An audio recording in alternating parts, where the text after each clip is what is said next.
Today we are going to learn how to rotate tires. First, I pull the car into the garage.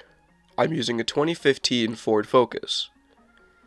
It turns out my lug nuts are swollen, so I need to hammer the socket onto the nut. It's a very common problem with Fords. First, I put the car in park and I put the handbrake on. Then I crack a single bolt on the front passenger tire, making sure it has the ability to come off without issue. Once that's done, I support the car on a jack using the pinch weld on the front passenger side just below the door because it is the safest point to support the car from.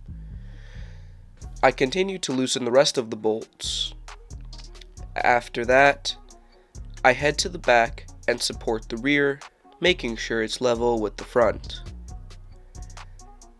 I take off the rest of the bolts by hand and remove the front tire using the front to back method.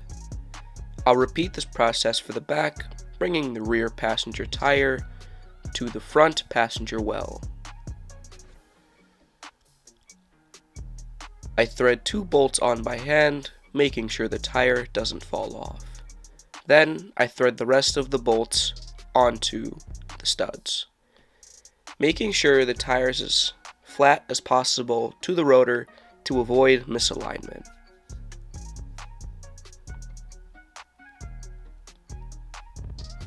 I raise the car up a little bit and take the jack stands out from underneath the car.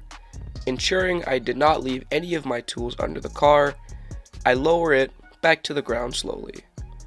Once the car is back on the ground, I get my torque wrench and tighten the bolts to 100 foot-pounds using a star pattern for accurate alignment. I use 100 foot-pounds because it is the manufacturer's recommended torque spec. Once that's completed, I take the car around the block, making sure everything is tightened down and doesn't move.